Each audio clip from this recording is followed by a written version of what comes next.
अस्सलाम वालेकुम। इस वक्त रियासत बड़ा फ़राख़दिली का मुज़ाहरा कर रही है। वो चाहे इस्लामाबाद में बलोच ख़वातीन पर उनको रहम ना आए, लेकिन बलूचिस्तान के अंदर उन्होंने एक बड़े जंगजू कमांडर को माफ़ कर दिया है, उनके 70 साथियों को कौमी धारे में शामिल कर लिया है। जबकि सिंध से ताल्लुक़ रखने वाले एक छोटे डाकू को जेल में डाला हुआ है। और इस तरह बलूचिस्तान में एक और बड़ा वाक़या ये हो गया है कि आसिफ़ ज़रदारी वहाँ गए हैं, उन्होंने तुर्बत में जलसे से खिताब किया है और कहा है कि बलूचिस्तान को वो सिंध की तरह जो है ना तरक्की दिलवाएँगे और सिंध के जो जिस तरह से लोग खुशहाल हैं, इस तरह से बलूचिस्तान के लोग भी खुशहाल होंगे। और उनके जो दाएँ-बाएँ लोग थे, वो लोग थे जिनके ऊपर सिंध में ज़मीनों पर कब्ज़े करने के इल्ज़ामात ना सिर्फ लगते रहे हैं, बल्कि उनको गिरफ़्तार करके थानों से तस्वीरें भी रिलीज़ की गई हैं। तो ये हालात हैं इस वक्त बलूचिस्तान की। और शुरुआत करते हैं कि क्वेटा में बलूचिस्तान हुकूमत ने एक बड़ी अहम प्रेस कॉन्फ्रेंस की है, जिनमें उनके वज़ीर दाखिला थे जो ज़ुबैर जमाली, कैप्टन रिटायर रहे हैं। और इसके साथ जान अचकज़ई, इन्होंने एक प्रेस कॉन्फ्रेंस में सरफ़राज़ बंगलज़ई नामी एक जंगजू कमांडर थे जो मुसल्ह जदोजहद कर रहे थे बलूचिस्तान की खुशहाली या आज़ादी के लिए, उनके 70 साथियों को वेलकम किया है। और उनके ऊपर अगर इल्ज़ामात की फ़हरिस्त बताऊँ, तो जो मुझे मालूमात मिली है कि ये सरफ़राज़ बंगलज़ई पहले मुख्तलिफ़ जो बलोच ग्रुप्स हैं, जंगजू हैं, जो रियासत से लड़ रहे हैं, उनके मुख्तलिफ़ वक़्तों पर अहम ओहदों पर रहे हैं, कमांडर रहे हैं। मतलब कि भाई जो हमले हुए हैं, उनकी ये ज़िम्मेदारियाँ वक़्त ब वक़्त कबूल करते रहे हैं। स्पेशली क्वेटा, मस्तूंग और उसके अतराफ़ में जितने वाक़यात हुए हैं, ये सरफ़राज़ बंगलज़ई उनको ऑन करते रहे हैं। और इसके साथ पिछले कोई अप्रैल के महीने में इनके एक सरबराह थे, जो नई तंज़ीम बनाई गई बलोच नेशनलिस्ट आर्मी, उनके जो एक सरबराह थे इमाम शुम्बे, उनकी गिरफ़्तारी के बाद इन्होंने जो है ना सरबराही क़यादत सँभाली अपने ग्रुप की। और उसके साथ इन्होंने एक बड़ा वाक़या हुआ जिसमें अनारकली, लाहौर में बम ब्लास्ट हुआ, इस तंज़ीम के बनने के फ़ौरन बाद ही हुआ था। तो उनकी ज़िम्मेदारी भी इसी शख़्स ने कबूल की, जो रियासत कह रहा है। ना मैं सरफ़राज़ पर कोई इल्ज़ाम लगा रहा हूँ, ना मैं कुछ और कहूँगा, मैं इस पर बाद में आऊँगा। तो रियासत के मुताबिक सरफ़राज़ बंगलज़ई जो हैं, वो मस्तोंग में एक बस का वाक़या हुआ 2000 मेरे ख़्याल में, अगर मैं गलत नहीं हूँ, तो ये हुआ है 2015 में। मस्तोंग में एक बस से मुसाफ़िरों को उतारा गया और उसमें जो लोग पश्तून थे, पश्तून भाई थे, उनके शनाख्ती कार्ड चेक करके उनको नीचे उतार के 20 लोगों को गोलियों से भून डाला, उनकी लाशें वहाँ सड़कों पर फेंकी गईं। और ये इतना बड़ा सान्या था, इतना बड़ा वाक़या था, जिस पर पूरे पाकिस्तान में एक खौफ़ की लहर पैदा हो गई। और उस वाक़े की भी जो ज़िम्मेदारी थी बतौर तर्जमान उस तंज़ीम के सरफ़राज़ बंगलज़ई ने कबूल की। और भी बहुत सारे वाक़यात हैं छोटे-मोटे, जिसमें जो अगर मैं तफ़सील बताऊँगा तो बहुत सारा टाइम चला जाएगा। और इन्होंने आखिरी जो वाक़या था जिसमें कोर कमांडर सरफ़राज़ साहब थे, जो हेलिकॉप्टर हादसे में जाँ बहक हो गए। पिछले साल जब ये सैलाब आया था, तो सैलाब के रेस्क्यू ऑपरेशन के दौरान बलूचिस्तान से वो आए हुए थे, शायद हब की तरफ या किसी और तरफ। तो वहाँ से जब वापस जा रहे थे, तो हेलिकॉप्टर उनका क्रैश हो गया। तो इस क्रैश होने के वाक़े को जो आईएसपीआर हैं, तर्जमान हैं फ़ौज के, उन्होंने कहा कि ये टेक्निकल ख़राबी के बायस वाक़या पेश आया। लेकिन ये सरफ़राज़ बंगलज़ई थे जिन्होंने मीडिया को बताया कि ये वाक़या भी हमने किया। ये आखिरी उनका वाक़या है। और अब उनको रियासत ने बिल्कुल क्लीन चिट दे दी, सिर्फ़ प्रेस कॉन्फ्रेंस करके उनको माफ़ कर दिया। क्योंकि जितने भी वाक़यात हुए हैं, उनके लिए किसी अदालत में जाने की ज़रूरत नहीं थी, किसी एफआईआर में नामिनेट होने के बाद ज़मानत करवाने की कोई ज़रूरत नहीं थी। अदालतों में उस चीज़ को साबित करने की भी शायद ज़रूरत नहीं पड़ी, क्योंकि या तो ये फ़ेक केसेस थे जो इनके ऊपर बनाए गए थे, या फिर रियासत इस तरह के केसेस के ज़रिए इन लोगों को अपने पास बुला के और उनसे एक काम लेके और उनको फिर माफ़ करना चाहती है।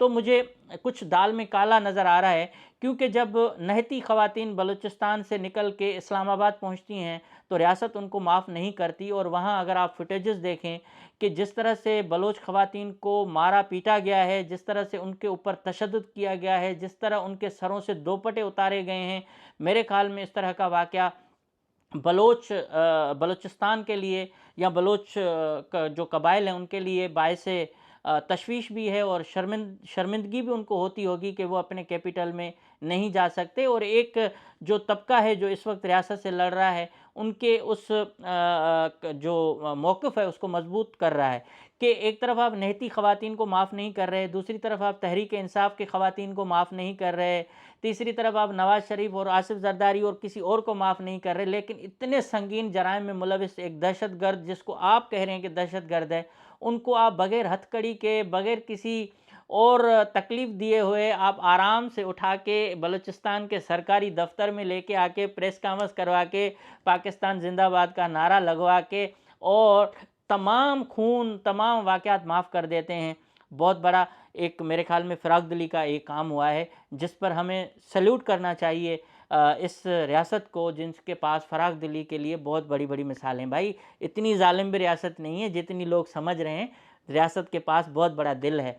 और इसके बारे में एक और बात कहूँ कि जिन उन 20 मुसाफ़िरों को कत्ल किया गया जिनके पश्तून कार्ड थे, फिर सिंधी मज़दूरों को कत्ल किया गया, उनके वर्सा से भी नहीं पूछा गया कि इनको माफ़ करना है या नहीं करना।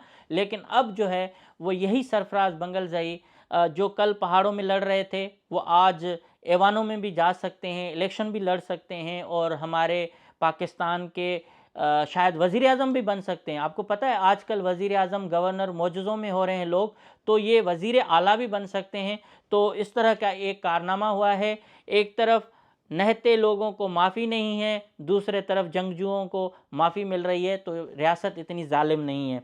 और ये सरफराज बंगलज़ई के बारे में बता रहे हैं कि ये 91 से लेकर 2009 तक ये महकमा खुराक, महकमा फ़ूड में ये जो है ना सरकारी अफ़सर भी रह चुके हैं, मुलाज़िम रह चुके हैं। तो एनीवे ये बहुत बड़ा कारनामा हुआ है, 70 लोगों को माफ़ कर दिया है रियासत ने और बेचारों से कोई हिसाब नहीं लिया है।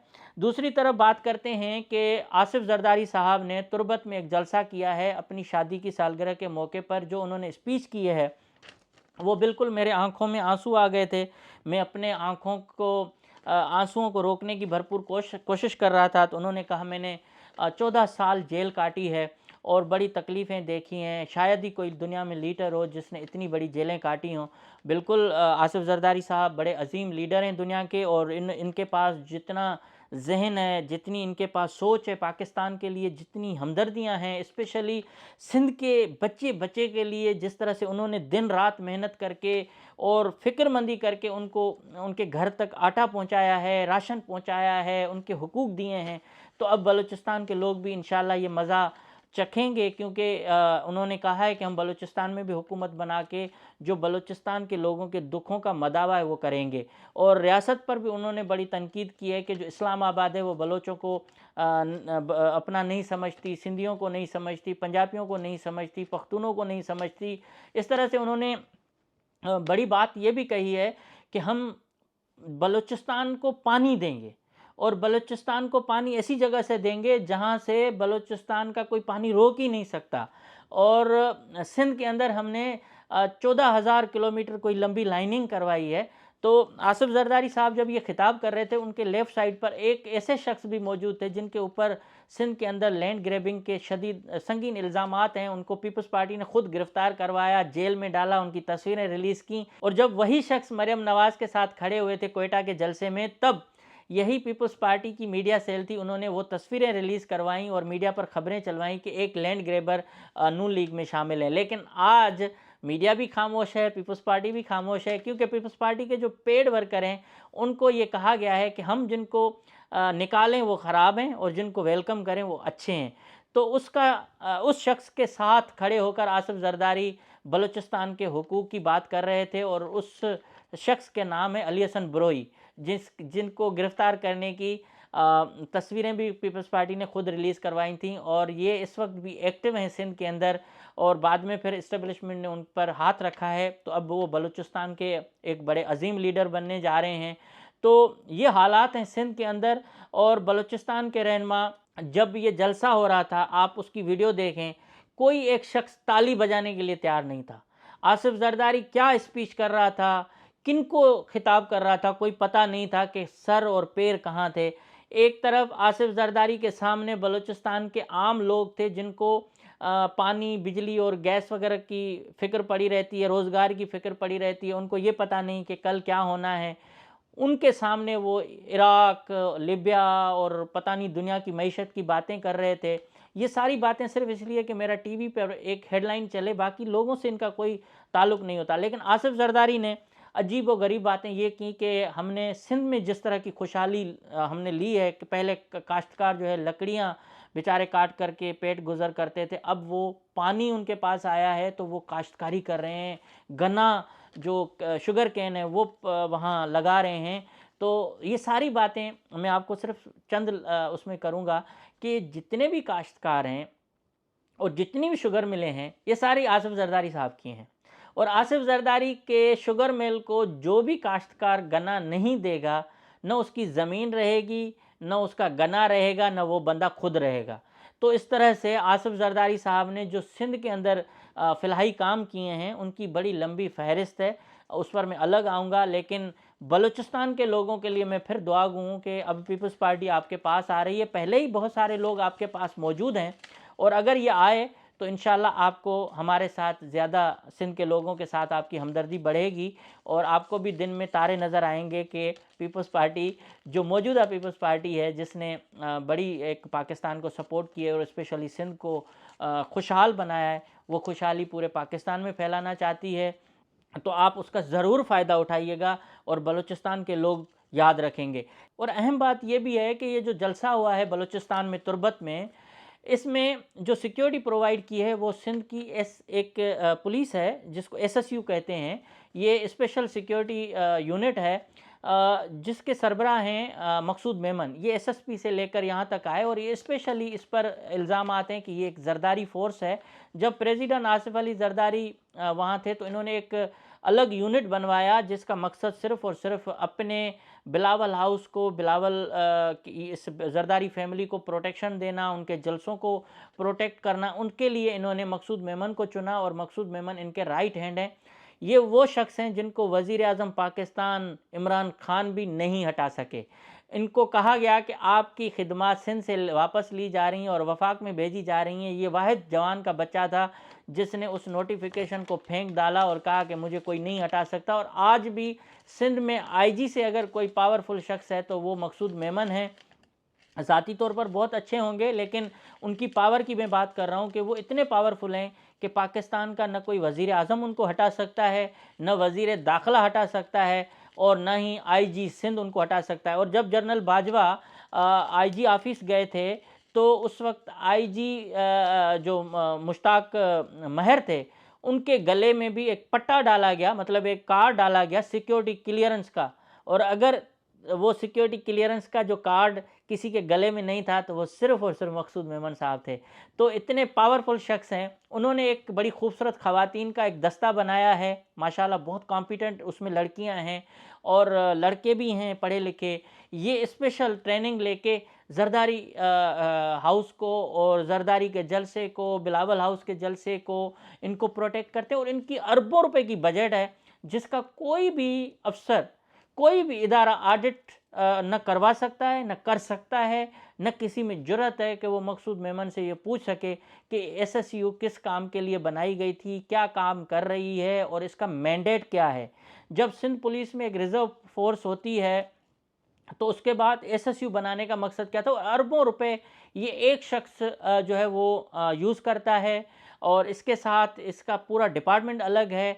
ये समझे कि बेज़ाते खुद एक आईजी हैं सिंध के अंदर। और इसी फोर्स के ऊपर कई इल्ज़ाम आते हैं कि इन्होंने मुखालफिन को गिरफ़्तार किया, मारा पीटा। और इसके साथ जब साबिक वज़ीर दाखिला ज़ुल्फ़िकार मिर्ज़ा सिंध हाई कोर्ट में दाखिल हो रहे थे तो उस वक्त भी उनके ऊपर जो हमला किया गया था तो वो एसएसयू ने किया था। और ये इल्ज़ाम ज़ुल्फ़िकार मिर्ज़ा ने फ़रियाल टालपुर पे लगाया था और आसिफ ज़रदारी पे कि ये एसएसयू ज़रदारी फ़ोर्स है जो ये कर रही है। और आज हैरत की बात है कि यही ज़रदारी फ़ोर्स आज तुर्बत में भी सिक्योरिटी देने गई है। तो इसके बारे में चीफ़ मिनिस्टर से मंजूरी ली गई या आईजी से मंजूरी ली गई या बलूचिस्तान हुकूमत ने उनको कहा कि आप आएँ क्योंकि हम कैपेबल नहीं हैं। और बलूचिस्तान के चप्पे चप्पे पे या तो आर्मी है, लेवीज़ है या फिर वहाँ की जो आप कहें कि और फोर्सेस हैं इसके साथ पुलिस है, ये खुद मौजूद हैं और उसके बावजूद स्पेशल ये यूनिट वहाँ जाए तो इसके तमाम अखराजात भी हुए होंगे। तो ये काम हुआ है वहाँ। तो ये हैं बलूचिस्तान के हालात और स्पेशली पाकिस्तान के अंदर कि रियासत क्या कर रही है, सियासी पार्टियाँ क्या कर रही हैं और फिर जो इदारे हैं वो क्या कर रहे हैं। आई होप कि ये बातें आपको समझ में आ गई होंगी कि हम कहाँ जा रहे हैं और मुल्क को कहाँ लेके लोग जा रहे हैं और क्या होना है आगे। आप खुद उसका अंदाज़ा आसानी से लगा सकते हैं। Thank you so much.